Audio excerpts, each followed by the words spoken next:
এরা জলদস্যু, এরা সাগরে ডাকাতিও করে। এই যে মাদুল আছে, শহীদুল আছে, ওরা বিভিন্ন সময় ডাকাতিও করছে, মামলাও আছে, কিছু বিষয় আছে ঝামেলা রাজনৈতিকভাবে। আর এখানে বেশিরভাগ হচ্ছে আওয়ামী একটা পন্থী। এরা আওয়ামী লীগ পন্থী লোক।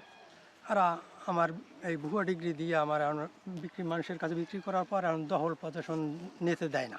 যারা বাধা দিতেছে তাদের এখানে মূলত জমি নেই। আমাদের জমি আমাদের এখনো দখলে আছে, থাকবে। সন্ত্রাসী বাহিনী নিয়ে 50-100 জন ওই যে দেখতেছেন, এই যে প্রজেক্ট একটা নিয়ে গেছে। আমি এই জমি সাধারণ মেম্বারকেও ঠাকুরডানে কিনছি, প্রায় 30 বছরের মতো হয়েছে। কেনার পর আমি দীর্ঘদিন যাবৎ খাইয়ে আইছি, কোনো বাধা বিঘ্ন হয় নাই। এখন জমি বিক্রি করা ধরছি পর আমার পাশের বাড়ির এক গুন্ডা বাহিনীরা, এরা ভুয়া একটা ডিগ্রি করিয়া, এরা আওয়ামী লীগ পন্থী লোক, এরা আমার এই ভুয়া ডিগ্রি দিয়ে আমার মানুষের কাছে বিক্রি করার পর এখন দখল প্রদর্শন নিতে দেয় না। আলমগীর সাহেবের বিরুদ্ধে জজ সাহেব একটা মামলাও দিয়েছে, মামলাটা আছে। এই যে শহীদুল ইসলাম, আমার বিরুদ্ধে ভুয়া ডিগ্রি দিয়া আমার 4-5টা মামলা দিয়া হয়রানিমূলক করতে এবিলি সেবিলি করতে আছে। কিন্তু এরা আমার কাছে কিছু টাকা পয়সাও চায়।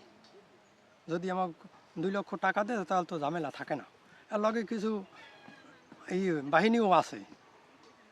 হ্যাঁ, এই বাহিনীগুলো এরা লুটপাট করতেছে, আমার জমির যাদের কাছে বিক্রি করছি ওকে দখলে আসতে দেয় না। আসসালামু আলাইকুম, আমার নাম মোহাম্মদ জলিল খান, বাড়ি নিদ্রেশ্বর। এই জমি আমাদের বাপ চাচা বাসাটি ছেড়ে নিলাম কিনছে, সেই থেকে আরম্ভ করি আজ পর্যন্ত আমরা এই জমি বকদখলে আছি। এরপর এই জমি ছিল গনি হলদার, মকবুল হলদার, তাদের প্রায় 25-30 বছর আগেই নসুখারা সাপকলা দলিল করছে, সেই থেকেই তারা খাইয়ে আসতেছে। এখন এই যে যারা বাধা দিতেছে তাদের এখানে মূলত জমি নেই। এরা এক সময় তারা ওকরাইট হিসেবে এখানে রয়েছে। এখন 27% জায়গা ওই দলিল দিয়েই তারা দলিল করছে। এখন একটা ভুয়া ডিগ্রি বের করছে, সেই ডিগ্রি দিয়ে এদেরকে বিভিন্ন কায়দায় নির্যাতন করে। এটা একটা চর এলাকা, আমরা দক্ষিণবঙ্গের অবহেলিত মানুষ। এখানে একটা চর এলাকা, এখানে সরকার রাখাইনদের একটা পত্তন দিয়ে থাকে। পত্তন দেওয়ার ফলে ওখানে ওই ফলে আর কি রেকারি সূত্রে আমার এই যে মুরব্বী নসুখা সে মালিক হয়েছে। কিন্তু বিশেষ এই যে ঝামেলাগুলো এগুলো করে আওয়ামী একটা ফ্যাসিস্ট একটা বাহিনী আছে এখানে, এরা জলদস্যু, এরা সাগরে ডাকাতিও করে। এই যে মাদুল আছে, শহীদুল আছে, ওরা বিভিন্ন সময় ডাকাতিও করছে, মামলাও আছে, অনেক সময় জেল টেলও খাটছে, মাদকের সাথে সম্পৃক্ত।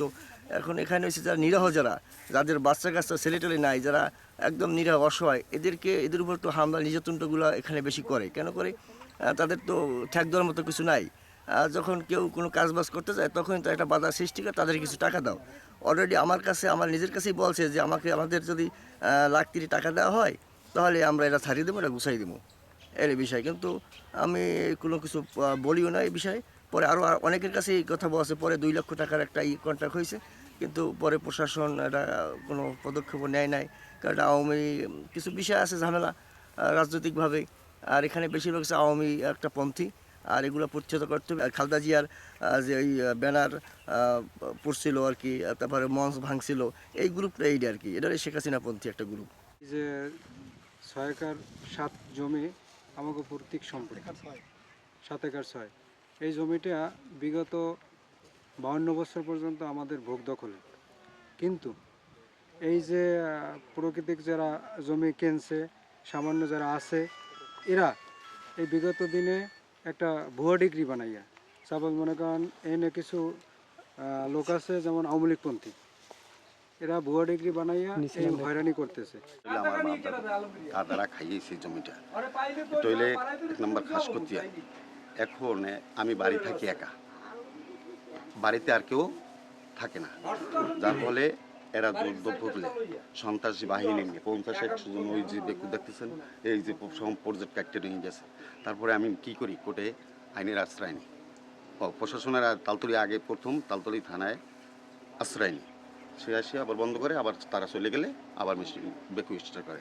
আমি আপনার করে না পাই, আমি কোথায় গেছি, কোর্টে গেছি। কোর্টে যাওয়ার পরে আমি মামলা দিই।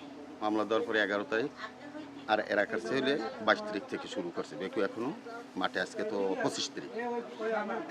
তারপরে আমি আবার 24 তারিখ কোর্টে দরখাস্ত দিই। এখন কোর্টে যেটা সিদ্ধান্ত দেয় ওইটাই আমি যথেষ্ট। যদি জমি হেরা কাগজে পায় তাহলে তারা নেবে, আর যদি কাগজে আমি পাই আমার দেবে।